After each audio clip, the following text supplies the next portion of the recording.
ஐந்தாம் தமிழர் சங்க நேயர்கள் அனைவருக்கும் வணக்கம். இந்த விழயம் மிக முக்கியமான விழயம். தமிழர்கள் இந்த விழயத்தை முழுசாக பார்த்து முடிச்சதுக்கப்புறம் தான் பிறந்த தமிழ் இனத்தை நினச்சி பெருமைப்பட போகிறீங்க. அது மட்டும் இல்லை, இந்த விழயத்தை நம்ம எதிரிங்க பார்த்து முடிச்சதுக்கப்புறம் அவங்களுக்கு வயிற்றுல புளிய கரைக்க போகுது. ஏன்னா அவ்வளோ முக்கியத்துவம் வாய்ந்த விழயம் தான் இது. அதனால இந்த விழயத்தை முழுசாக பாருங்கள். சரிங்க, தமிழர்களுக்கு இப்போ ஒரு கேள்வி கேட்குறோம். தமிழர்கள் நம்ம எதுக்கு தன்னைத்தானே தமிழர்கள்னு பெருமையாக சொல்லிக்கிறோம்? அப்படி அந்த தமிழ் இனத்துக்கு என்ன ஸ்பெஷாலிட்டி இருக்குது? யோசிச்சு பாருங்கள். நாம் தமிழன்னு கெத்தாக சொல்லிக்கிறதுக்கு என்ன காரணம் இருக்குது? ஒரு காரணம்னு பார்த்தீங்கன்னா நம்மளுடைய மன்னர்கள், சேர சோழ பாண்டியர்கள், இவங்களுடைய வீரம், அப்புறம் இவங்களுடைய பிரமிக்கத்தக்கக்கூடிய அரசாட்சி, இதெல்லாம் வச்சு நம்ம தமிழன்னு பெருமை கொள்கிறோம். சரி, வேற என்ன இருக்குது? கட்டிடக்கலை. கட்டிடக்கலையில் மிகச்சிறந்து விளங்கியவர்கள் தமிழர்கள். அதற்கு மிகச்சிறந்த எடுத்துக்காட்டாக தஞ்சை பெரிய கோயிலே இருக்குது. இதனுடைய பிரம்மாண்டத்தை பற்றி நமக்கு நல்லாவே தெரியும். சரி, தமிழர்களின் கட்டிடக்கலைகளை வச்சு நம்ம பெருமைப்பட்டுக்கலாம். அடுத்து வேற என்ன இருக்குது? மருத்துவம். சித்த மருத்துவம். சித்தர்களால் உருவாக்கப்பட்ட மருத்துவம் சித்த மருத்துவம். இந்த சித்த மருத்துவம் ஒவ்வொரு வீடுகள்லையுமே பாட்டி வைத்தியன்ற பேரில் இப்போ வரையும் இருந்துக்கிட்டு தான் இருக்குது. இதை நினைத்து நம்ம பெருமை கொள்ளலாம். சரி, வேற என்ன இருக்குது? முக்கியமான ஒன்று, நம் தமிழினத்தின் தொன்மை. உலகின் முதல் இனம் தமிழினம். அதை நினச்சி நம்ம பெருமைப்பட்டுக்கலாம். அடுத்து வேற என்ன இருக்குது? அதுக்கப்புறம் பார்த்தீங்கன்னா தமிழர்களின் இலக்கியங்கள். தொல்காப்பியம், திருக்குறள், புறநானூறு, அகநானூறு, இப்படின்னு பல இலக்கியங்கள் இருக்குது. இதை நினச்சி நம்ம பெருமைப்படுறோம். ஆனால் இதற்கெல்லாம் மேலே ஆறாவதாக தமிழர்கள் ஒன்றை வச்சு பெருமைப்படுவோம். அது என்னன்றதை கொஞ்ச நேரத்தில் சொல்லிடுறோம். 6 தலைப்புகளுக்கு மேலே இன்னும் பல தலைப்புகள் சொல்லிகிட்டே போகலாம். ஆனால் இந்த 6 தலைப்புகளும் தான் மிகவும் முக்கியமானது. இப்போ இந்த 5 மட்டும் எடுத்துப்போம். இப்போ என்னென்னலாம் நம்ம கிட்ட இருக்குது? சேர சோழ பாண்டியர்கள், அவர்களின் வீரம், அவர்களின் ஆட்சி. இப்போ சேர சோழ பாண்டியர்கள் நம்ம கிட்ட இருக்காங்களா? இல்லை அவங்களுடைய ஆட்சி தான் இப்போ இருக்கா? இல்லை, வடுகனுடைய ஆட்சி தான் இருக்குது. அடுத்து நம் கட்டிடக்கலை. உலகமே பார்த்து வியந்து போகும் பிரமிக்கத்தக்கக்கூடிய கட்டிடங்கள்லாம் தமிழர்கள் நம்ம கட்டியிருக்கோம். இப்போ ஏன் ஒரு தமிழனால் இது போன்ற ஒரு கட்டிடம் கூட கட்ட முடியல? அந்த காலத்தில் இருந்த அந்த கட்டிடக்கலை இப்போ இல்லை. அந்த கலையே அழிஞ்சு போச்சு. அடுத்து பாருங்கள், சித்த மருத்துவம். இப்போ சித்த மருத்துவம் இருக்குது ஒவ்வொரு காலேஜ்லேயும். சித்தர்கள் எங்கே போயிட்டாங்க? சித்த மருத்துவம் பண்ணுற சித்தர்கள் இப்போ ஏன் இல்லை? ஒரு சில இடங்களில் இன்றுமே சித்தர்கள் சித்த மருத்துவம் பண்ணுறாங்க. ஆனால் அந்த காலத்தில் இருந்த அளவுக்கு இந்த காலத்தில் இல்லையே. அப்போ இதுவுமே அழிஞ்சு போயிருக்கு. இதுக்கப்புறம் பாருங்கள், தமிழ் இனத்தின் தொன்மை. இது பொதுவாகவே நம்ம எல்லாருக்குமே தெரியும். ஆனால் இது ஆதாரபூர்வமாக சொல்லணும்னா இங்கே சரியான முறையில் அகழாய்வுலாம் நடத்தப்படணும். அதெல்லாம் இங்கே இப்போ ஒழுங்காகவே நடத்தப்படுறதும் இல்லை. அடுத்து இந்த 5வது வகை பாருங்களேன், தமிழ் இலக்கியங்கள். இதை வச்சு நம்ம பெருமைப்படுறோம். இப்போ ஏன் இது போன்ற ஒரு இலக்கியங்கள் கூட உருவாக்க முடியல? அப்போ இதுலேருந்து நமக்கு என்ன தெரிய வருதுன்னா, நம்ம எதெல்லாம் பெருமையாக கருதுகிறோமோ அதை எதையுமே இப்போ நம்மளால் பண்ண முடியல, மீட்டு உருவாக்க முடியல. இப்போ சொன்ன எல்லாத்தையுமே நம்ம கிட்ட இருந்து திட்டமிட்டு அழிச்சிருக்காங்க. யார் அழிச்சா? இந்த ஆரியமும் திராவிடமும் தான். நீங்களே யோசிச்சு பாருங்கள். சேர சோழ பாண்டிய மன்னர்கள்னா இந்த உலகமே திரும்பி பார்க்கும்.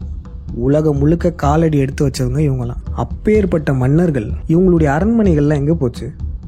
உலகத்தில் பல்வேறு நாடுகளில் எந்தெந்த அரசர்களுக்கும் அரண்மனை இருக்குது. தமிழ்நாட்டில் மட்டும்தான் இல்லை. அதெல்லாம் எங்கே போச்சு? அப்போ திட்டமிட்டு இந்த ஆரியமும் திராவிடமும் தான் அதை அழிச்சிருக்காங்க. அடுத்து இந்த சித்த மருத்துவம். இந்த சித்த மருத்துவத்தை தமிழக அரசாக இருந்தாலும் சரி, இந்திய அரசாக இருந்தாலும் சரி, அதாவது இந்த திராவிடமாக இருந்தாலும் சரி, ஆரியமாக இருந்தாலும் சரி, எப்படியெல்லாம் புறந்தள்ள முடியுமோ அப்படியெல்லாம் புறந்தள்ளிட்டு தான் இருக்காங்க. இதுவும் நம்ம எல்லாருக்குமே நல்லாவே தெரியும். அதுக்கப்புறம் இந்த தொல்லியல் துறையெல்லாம் எடுத்துப்போமே. தமிழர்களின் தொன்மையை இந்த உலகத்துக்கே சொல்லணும்னா பல தொல்லியல் ஆய்வுகளை வச்சு நிரூபிச்சிடலாம். ஆனால் இந்த தொல்லியல் துறையில் உயர் அதிகாரிகளாக இருப்பவர்கள் இந்த திராவிடர்களும் ஆரியர்களும் தான். இவங்களையும் மீறி நம்மளுடைய தொன்மையான பொருள் ஏதாச்சும் கிடைச்சதுன்னு வச்சுக்கோங்களேன், அதை அப்படியே வெளிநாட்டுக்கு அனுப்பிச்சிடுவாங்க. அங்கே அந்த வெளிநாட்டுக்காரன் டெஸ்ட் பண்ணிவிட்டு நம்மக்கிட்ட ஒரு ஆண்டை சொல்லுவோம். அவங்க சொல்கிறதையும் உண்மைன்னு சொல்லி நம்ம தலையாட்டிக்கிட்டு ஏற்றுக்கணும். இது நமக்கு அவமானமாக இல்லை? ஒரு கார்பன் டேட்டிங் மிஷின் கூடவா நம்மக்கிட்ட இல்லை? அப்புறம் நம்ம இலக்கியங்கள். இப்போ இருக்கிற இலக்கியங்கள் எல்லாமே வெறும் எச்சங்கள் தான். நமக்கு தெரியாத நம் தமிழர்களின் இலக்கியங்கள், ஓலைச்சுவடிகள், இவை அனைத்தையுமே நம் எதிரிகள் திட்டமிட்டு நம்மக்கிட்ட இருந்து மறைச்சிட்டாங்க. இப்போ நம்ம கையில் இருக்கே இந்த எச்சங்கள், இதுலேயும் கூட சும்மா விடலை, பல இடைச்செருகல்களை சேர்த்துட்டு தான் நம்ம கையிலேயே கொடுத்துருக்காங்க இந்த ஆரிய திராவிடர்கள். அப்போனா பார்த்துக்கோங்களேன், திட்டமிட்டு தமிழர்களின் பெருமைகளை அழிச்சிருக்காங்க. பர்ஃபெக்டாக பிளான் பண்ணி அழிச்சிருக்காங்க. அது எப்படி அழிச்சிருக்காங்கன்னா, நம் மன்னர்களின் மிகப்பெரிய அரண்மனைகளே இருக்கிற இடம் தெரியாத அளவுக்கு அழிச்சிருக்காங்கன்னா பார்த்துக்கோங்க. ஏன் இவ்வளோ வன்மம் யோசிச்சு பாருங்க. நம் முன்னோர்களின் பெருமைகள் நமக்கு தெரிஞ்சிருச்சுன்னா நம் எதிரிகள் காலி ஆயிடுவாங்க. எப்படின்னு கேட்குறீங்களா? இப்போ ஒரு ஆட்டு மந்தை இருக்குங்க. அந்த ஆட்டு மந்தையில் ஒரு புலிக்குட்டி உள்ளே வந்துருச்சு. அந்த ஆடுகளில் என்ன பண்ணுச்சுன்னா, அந்த புலிக்குட்டியை தன்னைத்தானே ஆடுன்னு நம்ப வச்சே வளர்த்துட்டு இருந்துச்சு. அந்த புலிக்குட்டியுமே தான் புலின்றதை உணராமல் ஆட்டு மந்தைகளாக வாழ்ந்துட்டு இருந்துச்சு. ஆனால் அந்த புலிக்கிட்ட போயிட்டு, நீ ஆடு இல்லை, நீ ஒரு புலி, இத்தனை ஆண்டு காலமாக நீ ஒரு ஆடுன்னு உன்னை நம்ப வச்சிருக்காங்க அப்படின்னு சொல்லிட்டு தன்னை ஒரு புலின்னு சொல்லி உணர்த்திட்டோன்னா என்ன ஆகும் யோசிச்சு பாருங்க. இத்தனை ஆண்டு காலமாக அந்த புலியை ஏமாத்திட்டு இருந்த ஆட்டு மந்தைகளின் நிலைமை என்ன ஆகும்? கருப்பாடுகள், வெள்ளை ஆடுகள், எல்லா ஆடுகளுமே இருக்கிற இடம் தெரியாமல் போயிடும். இதே தாங்க இங்கேயும். தமிழர்கள் நம்ம உண்மையில் நாம் எப்படிப்பட்டவர்கள்னு தெரிஞ்சுக்கிட்டோன்னா நம் எதிரிகள் காலி ஆயிடுவாங்க.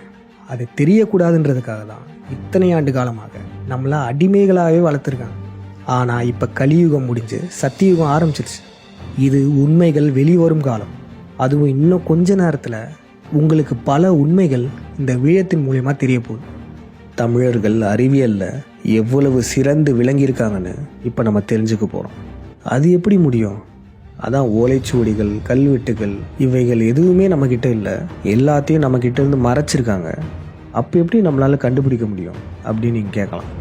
நிச்சயமாக முடியும். நம்ம முன்பு சொல்லியிருந்தோம்ல, 6வது வகை ஒன்று இருக்குது.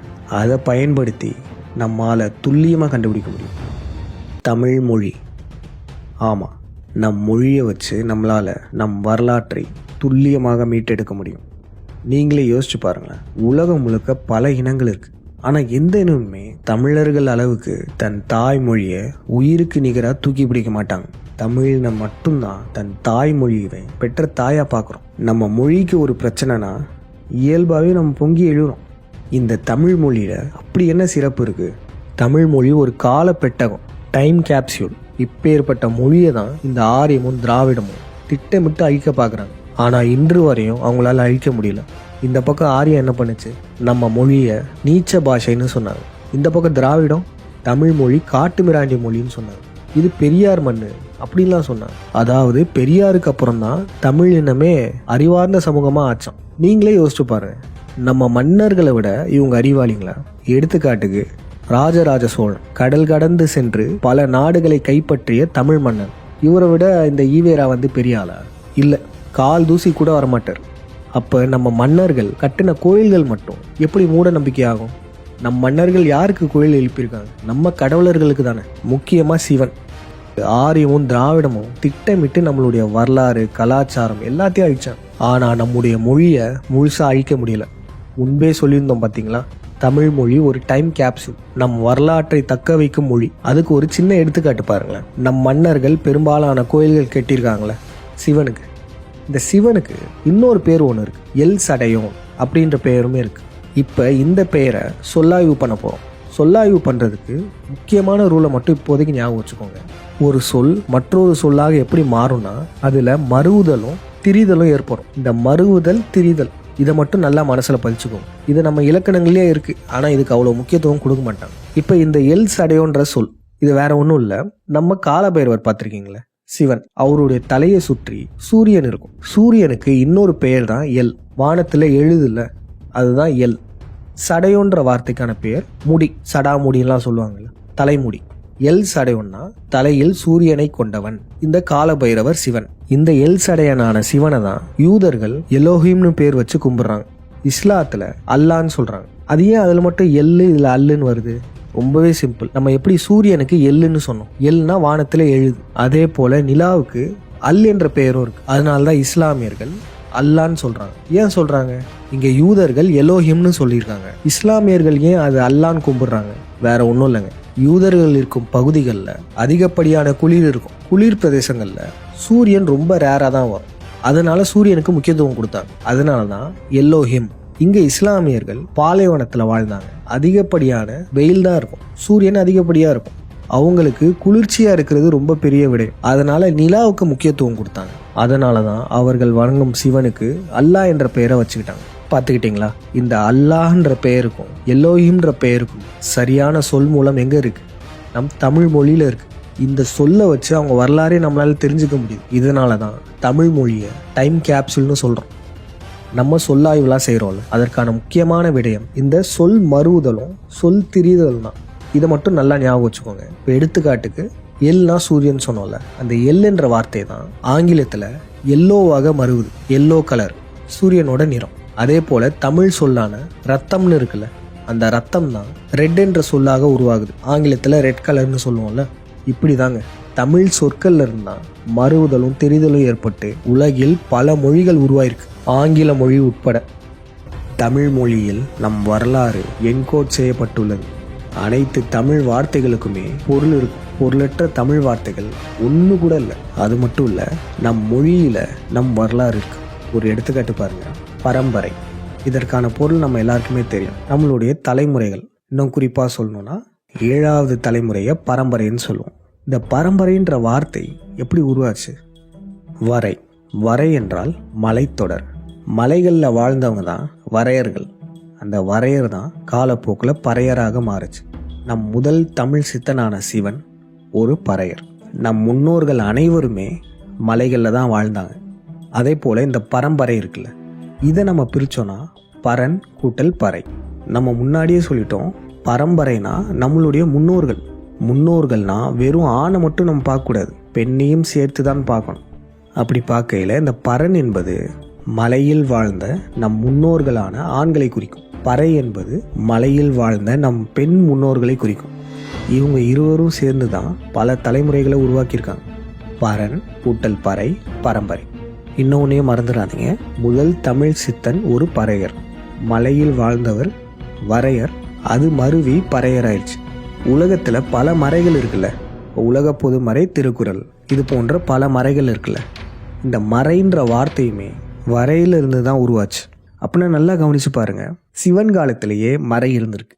இப்போ இந்த இடத்துல நிப்பாட்டிப்போம். நம்ம மேலும் இப்போ ஆய்வுகளை தொடரும் போது அங்கங்கே ஒரு சில ரூல்ஸை சொல்லுவோம். அந்த ரூல்ஸை மட்டும் நீங்கள் நல்லாவே ஞாபகம் வச்சுக்கணும். இப்போ இந்த இடத்துல ஒரு ரூல் சொல்ல போகிறோம். Rule number 1. அது என்னதுன்னா, ஒரு எடுத்துக்காட்டு, ஒருவருடைய வீட்டில் இருந்த நகையெல்லாம் திருடன் திருடிட்டு போயிட்டான். அடுத்த நாள் அவர் தேடுறாரு. அப்புறம் பார்த்தா திருடனுடைய வீட்டில் அந்த நகைகள்லாம் இருக்குது. இப்போ அவர் என்ன பண்ணுவார்? போயும் திருடங்கிட்ட என் நகை போயிடுச்சுன்னு சொல்லிட்டு அப்படியே திரும்பி வந்துடுவாரா? இல்லை அவனை 4 சாத்து சாத்திட்டு நகையை எடுத்துகிட்டு வந்துடுவாரா? அவருடைய நகை தான் அது. அந்த நகைகள் ஒரு கீழ்த்தரமானவனுடைய வீட்டில் இருக்கிறதுனால அது அவன் ஆயிடாது, நம்ம கிட்ட இருந்து திருடின நகைகள் தான். இப்போ இந்த எடுத்துக்காட்டு உங்களுக்கு புரிஞ்சிருக்கும்னு நினைக்கிறோம். முதல் ரூல் என்னதுன்னா, தமிழர்களுடைய கலாச்சாரங்கள், நாகரிகங்கள், அறிவியல் இதெல்லாம் நம்ம எதிரிங்க கிட்ட இருந்தால் அதை அவங்க கிட்ட இருந்து மீட்டெடுக்கிறது நம்மளுடைய கடமை. இந்த ஆரிய திராவிடம் நம்ம கிட்ட இருந்து திருடி அவங்க வச்சிருக்காங்க. திருடின பொருள் அவங்களுக்கு சொந்தமாகாது. இதுதான் முதல் ரூல். இப்போ நம்ம ஆய்வை தொடரலாம். மறைன்ற வார்த்தையே வரையிலிருந்து தான் வந்துச்சு. அதாவது சிவன் காலத்திலேயே மறை இருந்திருக்கு. அது எதுவாக இருக்கும்? சிவனுடைய 4 மறைகள்னு ஒன்று சொல்லுவாங்க. 4 வேதங்கள், ருக்வேதம், யஜுர்வேதம், சாமவேதம், அதர்வன வேதம். இந்த வேதங்களை உருவாக்கியவர் சிவன் தான். ஆனால் அதனுடைய உண்மைத்தன்மையை அழிச்சிட்டாங்க. நம்ம முன்பே சொன்னது போல தான் நம் மொழியில் நம் வரலாறு இருக்குது. அதன் அடிப்படையில் இந்த 4 வேதங்களை பாருங்களேன். இந்த வார்த்தைகள்லாம் பார்க்க சமஸ்கிருத வார்த்தையாக இருந்தாலும் இது எல்லாமே தமிழ் வார்த்தைகள் தாங்க. முதல் வேதம் உருக்கு வேதம், இரும்பை உருக்கும் டெக்னாலஜி, அதை பற்றின வேதம் தான் இது. அடுத்து அதிர்வு வேதம், சிவன் கையில் உடுக்க இருக்கும் பார்த்தீங்களா, உடுக்கை, பறை இது போன்ற கொட்டிசை கருவிகளால் அதிர்வுகள் உண்டாகும், அதை பற்றின வேதம் தான் அதிர்வு வேதம். அடுத்து யஜுர் வேதம், இது வேற ஒன்றும் இல்லை, யா சூர் வேதம். சூர்னா சூரன், அசுரன் சூரன் சொல்றாங்கல்ல, யா சூரன், யா தலைவன். யா என்பது என்னது? தெற்கு. தென்னாடுடைய தலைவன் யாரு? சிவன். இந்த யசூர் வேதம் என்பது சிவனின் வேதம். இது நேரடியாகவே குறிக்குது. அடுத்து பாருங்க, இது ரொம்ப இன்ட்ரெஸ்டிங்காக இருக்கும்.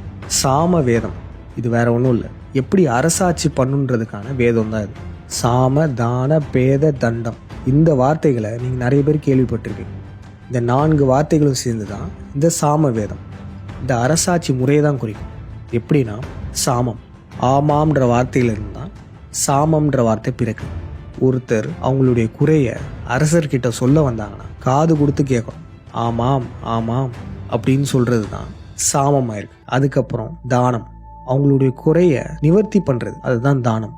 அதுக்கப்புறம் என்ன ஆகணும்னா அடுத்த லெவல் 2 தரப்பினர்களுக்குள்ள பிரச்சனை இருக்கு, அதுல சில கோளாறுகள் பிரச்சனை பண்ணிட்டு இருந்தாங்கன்னா மேலும் சண்டை வராம இருக்கிறதுக்காக 2 தரப்புக்கும் வெவ்வேறு தொழில்கள் கொடுத்து பிரிச்சு வைப்பாங்க. அதுக்கப்புறம் தண்டம், கடைசி லெவல். சொல் பேச்சை கேட்க மாட்டாங்களா, தண்டத்தை எடுத்து அடிதான்.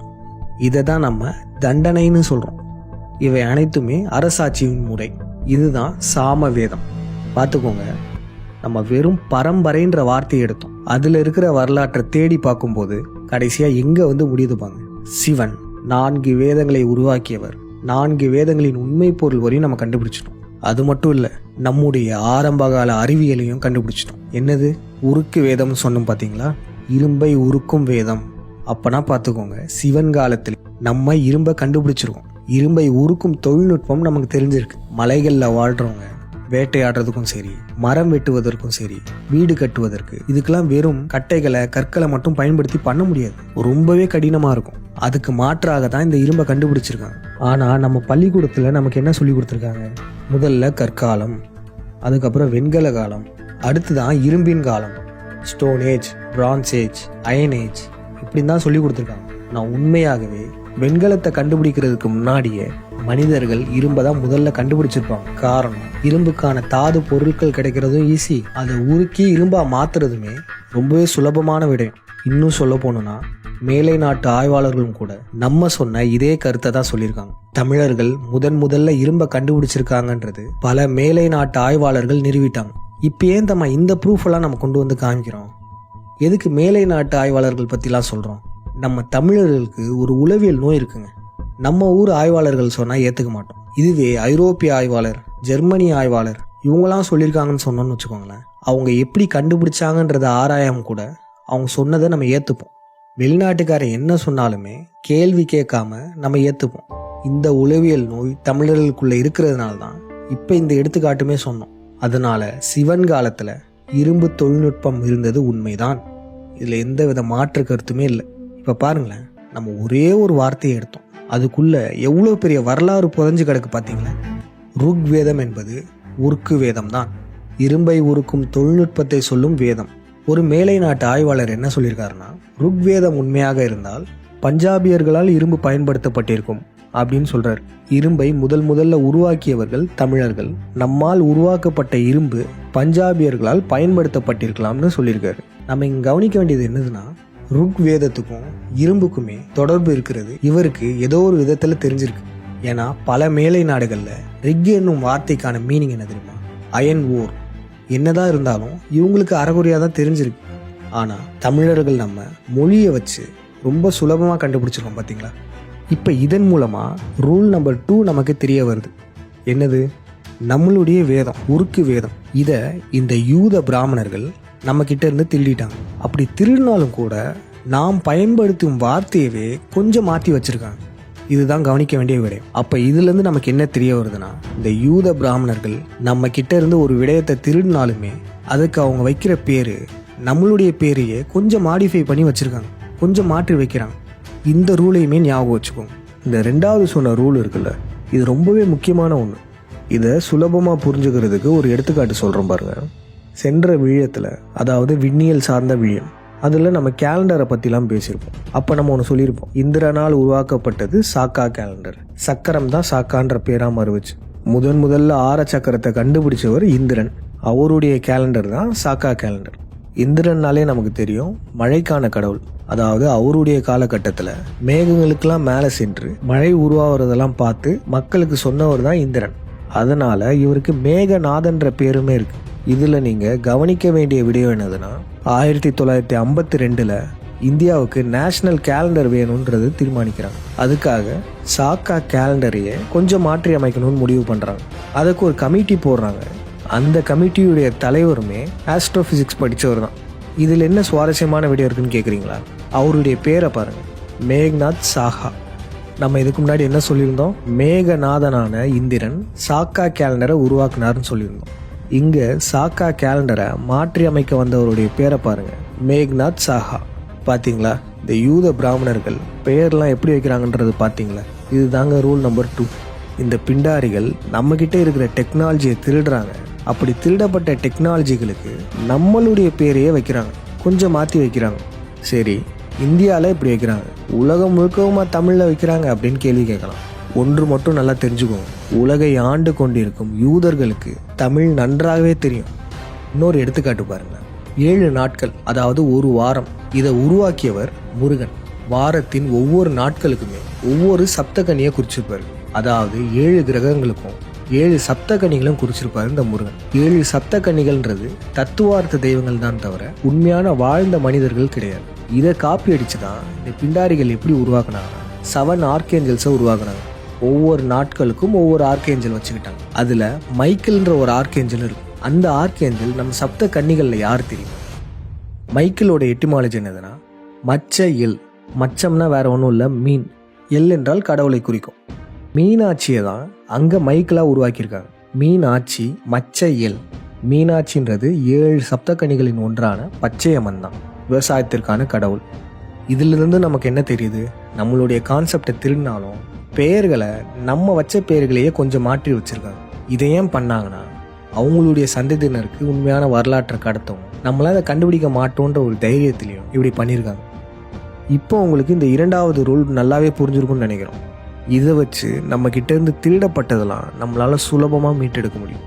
சரி, சிவன் காலத்திலேயே இரும்பு கண்டுபிடிக்கப்பட்டது. அதாவது 20,000 ஆண்டுகளுக்கு முன்பு தமிழர்களால் உருவாக்கப்பட்டது இந்த இரும்பு. எல்லா மிஷினுக்குமே இரும்பு தேவைதாங்க. இரும்பு ஒரு அடிப்படையான ஒன்று. அனைத்திற்கும் அடிப்படையான ஒரு உலகத்தையே 20,000 ஆண்டுகளுக்கு முன்பு தமிழர்கள் கண்டுபிடிச்சிட்டோம். அப்போ அதுக்கப்புறம் எத்தனை ஆயிரம் ஆண்டுகள் இருக்கு? அப்போ என்னென்னலாம் கண்டுபிடிச்சிருக்கோம்? உண்மையிலேயே நம்ம ஏதாச்சும் கண்டுபிடிச்சிருப்போமா, இல்லை அவ்வளவுதான் இரும்போட நிப்பாட்டியிருப்போமா? இது நம்ம தெரிஞ்சுக்கணும்னா மற்ற இன்வென்ஷன்லாம் இருக்குல்ல, அது எந்த காலகட்டத்தில் வந்திருக்குன்னு பார்ப்போம். மற்ற முக்கியமான கண்டுபிடிப்புகள்லாம் எந்த காலத்தில் வந்திருக்குன்னு பாருங்களேன். 1700 வாக்குல இருந்து 1900 வாக்குல தான் பெரும்பாலான அனைத்து இன்வென்ஷன்களுமே உருவாக்கிருக்கு. அது எப்படி டக்குன்னு ஒரு 300-400 வருடங்கள்ல அனைத்தையுமே உருவாக்குனாங்க? திடீர்னு ஒரு 300 வருடத்துல எல்லாமே வந்துருச்சுன்னா இது நம்புற மாதிரியே இல்லைங்க. இதுல ஏதோ ஒரு மர்மம் இருக்கு. அப்புறம் இவங்க விட்ட கட்டுக்கதைகள்லாம் இருக்கு. நியூட்டன் தலையில ஆப்பிள் விழுந்து கிராவிட்டியை கண்டுபிடிச்சாரு. ஆல்பர்ட் ஐன்ஸ்டீன் கனவு கண்டு ரிலேட்டிவிட்டி தியரியை கண்டுபிடிச்சாரு. இது எல்லாமே கட்டுக்கதைகள்னு இப்போ நிரூபணம் ஆயிடுச்சு. இத்தனை ஆண்டு காலமாக நம்மளை ஏமாத்திருக்காங்க. லாஜிக்கலாக யோசிச்சு பாருங்க, 20,000 ஆண்டுகளுக்கு முன்பு நாகரிக வளர்ச்சி அடைந்த தமிழினம் வேற எதையுமே கண்டுபிடிச்சிருக்காதா? கண்டுபிடிச்சிருக்கோம். மிக முக்கியமான ஒன்றை நம்ம கண்டுபிடிச்சிருக்கோம். அது என்னதுன்னா மின்சாரம், மித்திரவர்ண சக்தி. ஆமாம், முதல்ல கரண்ட்டை கண்டுபிடிச்சவர் 10,000 ஆண்டுகளுக்கு முன்பு வாழ்ந்த தமிழன் தான். அது எப்படின்றது இப்போ ஆதாரப்பூர்வமாக பார்ப்போம். வட இந்திய விஞ்ஞானிகளுக்கு அகஸ்தியருடைய சமஸ்கிருத குறிப்புகள் கிடைச்சிருக்கு. அந்த அகஸ்தியர் குறிப்புல கரண்ட்டை உருவாக்குற டெக்னாலஜி இருக்கு.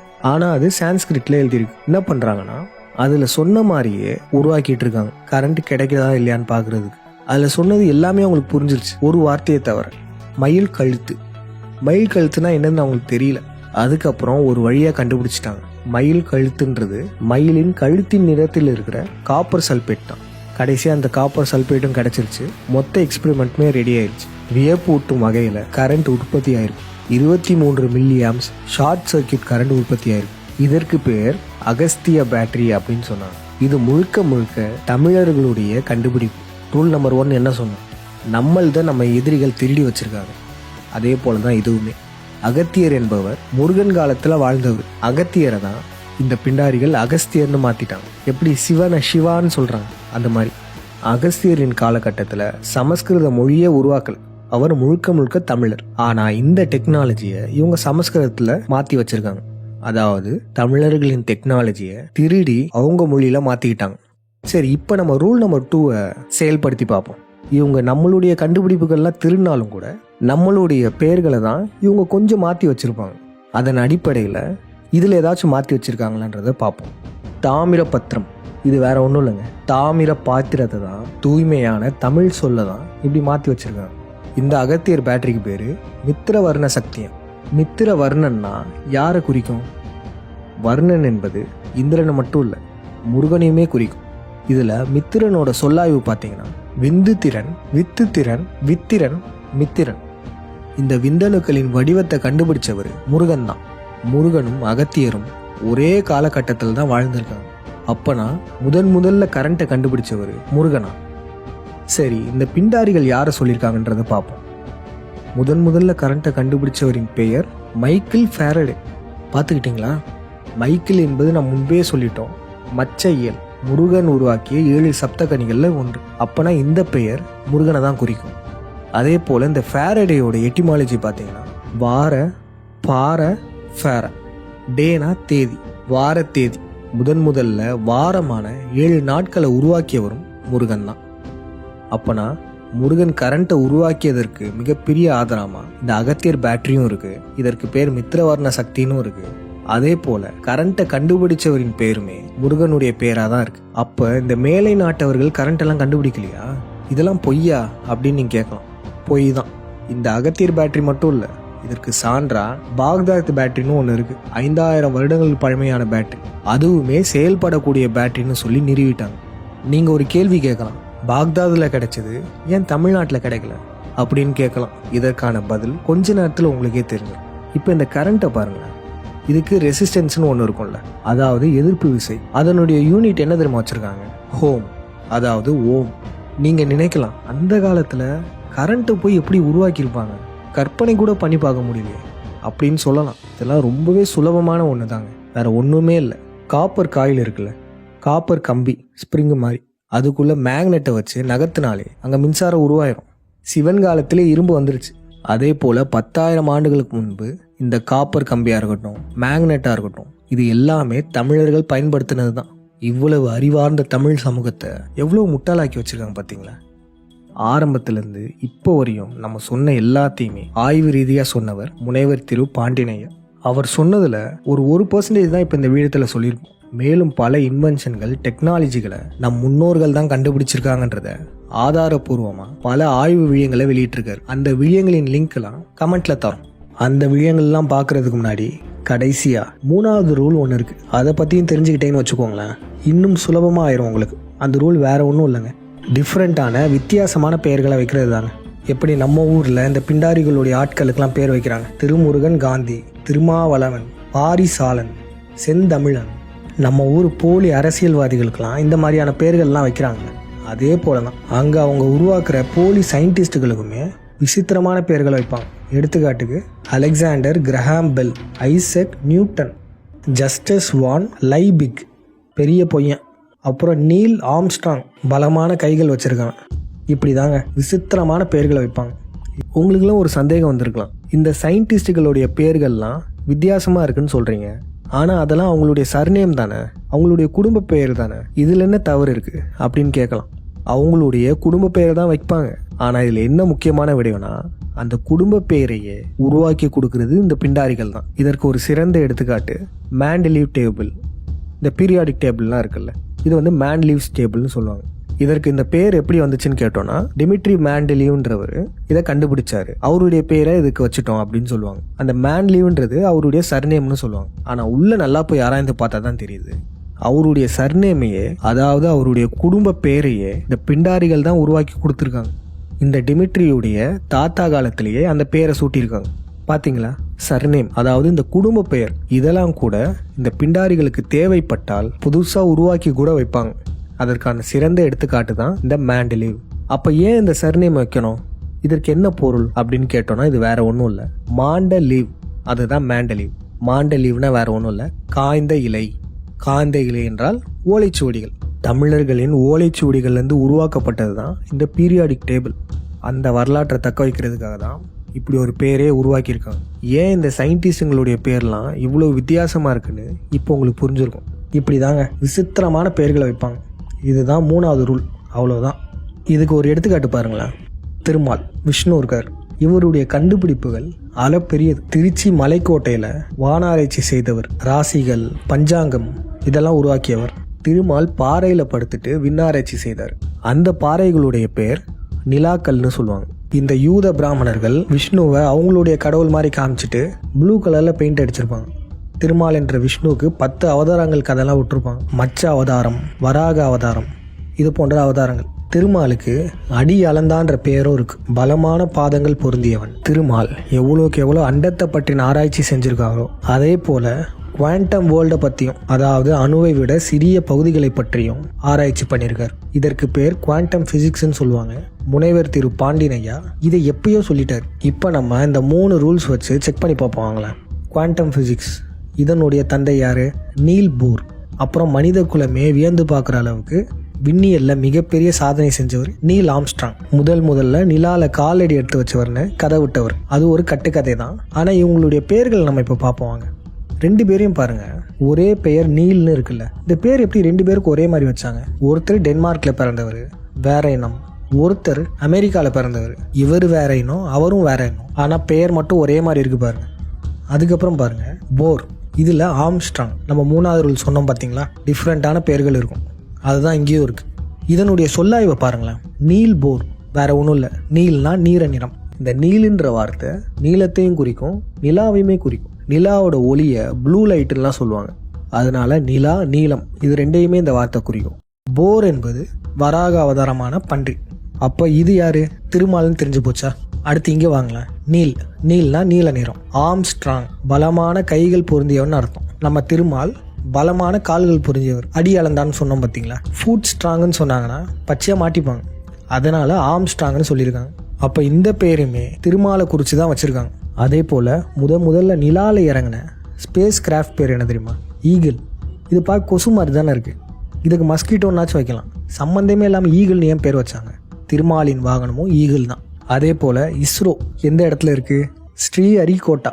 நம்ம இங்கே திருச்சி மலைக்கோட்டையில் திருமால் ஆய்வு செஞ்சார்னு சொன்னோம் பார்த்தீங்களா, விண்ணியல் ஆய்வுகள். அதே தான் இங்கேயும். ஹரின்றது திருமால், கோட்டான்றது கோட்டை, ஸ்ரீஹரிகோட்டான்னு பேர் வச்சுருக்காங்க. அப்போனா உண்மையிலேயே திருமால் நிலாவில் காலடி எடுத்து வச்சிருப்பாரா அப்படின்னு கேட்டால் இல்லை. ஏன்னா மனிதர்கள் என்னதான் பாதுகாப்பு உடைகள் அணிஞ்சிருந்தாலும் கூட உலகத்தை தாண்டும் போது கொடிய கதிர் இயக்கங்கள்லாம் இருக்கும். அந்த கதிர் இயக்கத்திலேருந்து மனிதர்களால் எஸ்கேப்பே ஆக முடியும். அதனால மனிதர்களால் நிலாவில் காலடி எடுத்து வச்சிருக்க முடியாது. ஆனால் அதே சமயத்தில் ஆளில்லா இயந்திரங்கள்லாம் மேலே அனுப்ப முடியும். அப்படி அனுப்பியவர் தான் திருமால். அப்போனா பார்த்துக்கோங்க, நம்ம முன்னோர்கள் எந்த லெவலுக்கு டெக்னாலஜிலேயே மேலோங்கி வாழ்ந்துருக்காங்கன்றத பார்த்துக்கோங்க. இப்போ நம்ம சொன்ன இந்த ரூல்லாம் இருக்குல்ல, இதை வச்சுட்டு அந்த விஷயங்கள்லாம் பாருங்கள், உங்களுக்கு நல்லாவே புரியும். இந்த ஆய்வு செய்த பாண்டியன் ஐயாவை தான் ஒரு சிலர் பைத்தியம்னு சொல்லி கட்டமைக்கிறாங்க.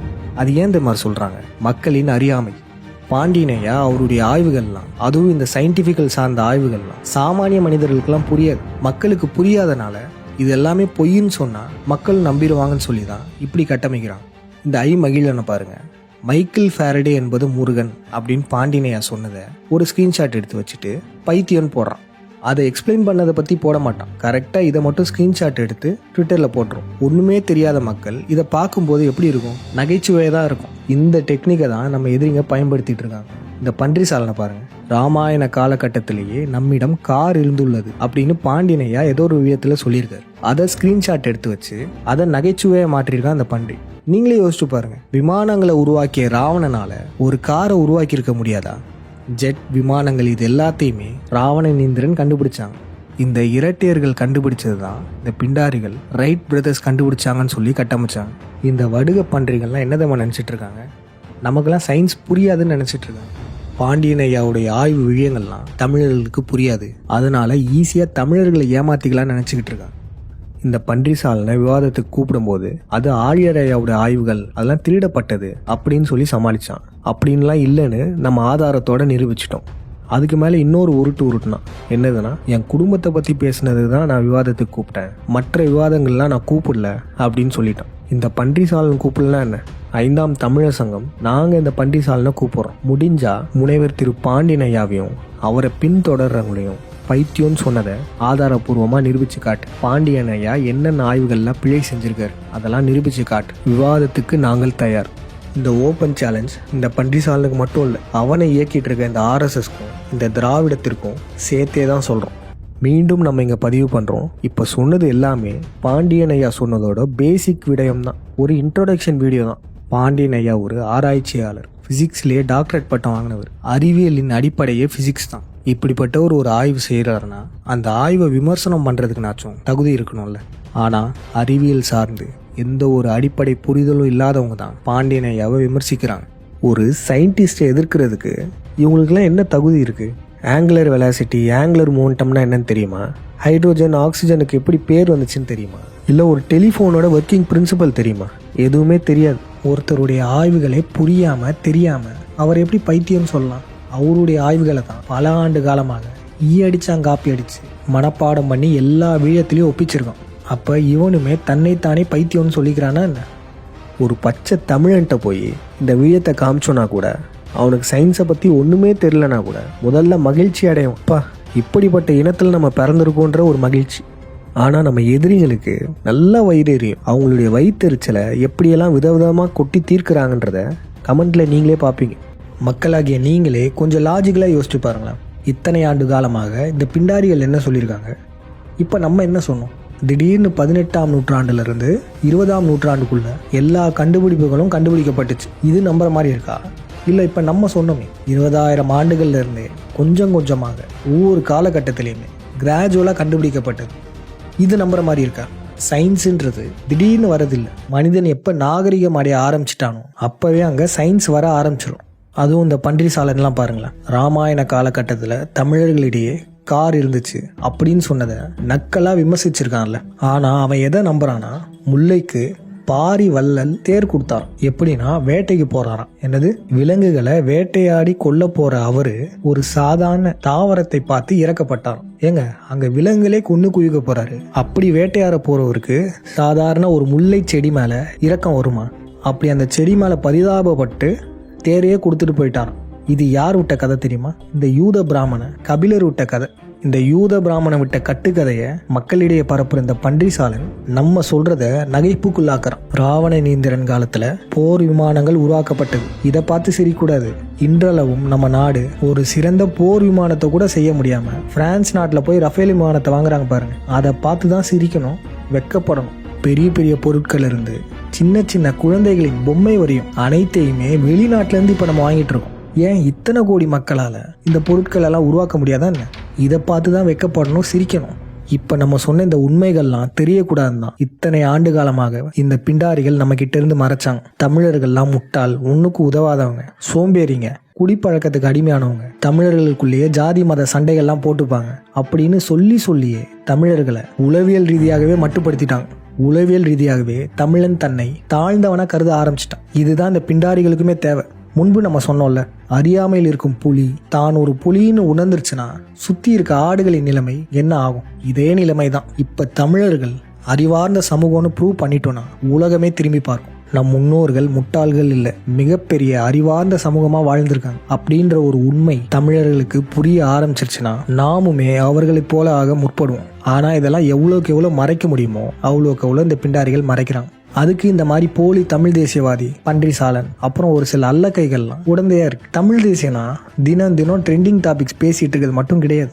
இன்னைக்கு ஒரு பிரச்சனை வரும், அதை நல்லா மேக்கப் பண்ணிட்டு வந்து உட்காந்து பேசுவாங்க. ஒரு வாரம் கழிச்சு வேற பிரச்சனை வரும்.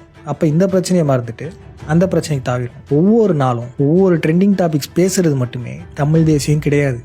நம்ம முன்னாடி சொன்னோமே, சேர சோழ பாண்டியர்கள், தமிழர்கள் அனைவருமே அவங்களுடைய வம்சாவளிகள் தான். உலகமே வியந்து பார்த்த அப்பேற்பட்ட மன்னர்களுடைய வம்சாவளிகளை இப்போ எப்படி தான் ஆக்கியிருக்காங்க.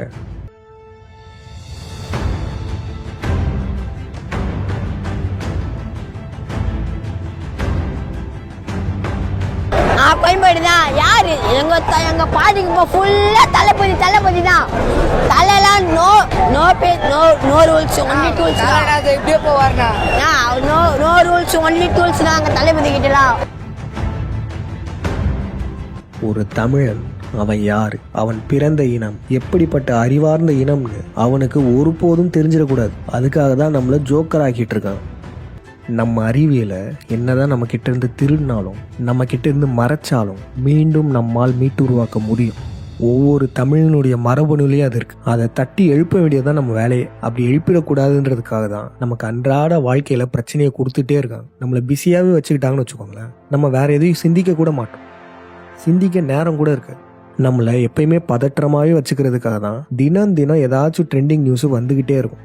ஏதாச்சும் ஒரு கான்ட்ரவர்சி தினம் தினம் இவங்களே உருவாக்குவாங்க.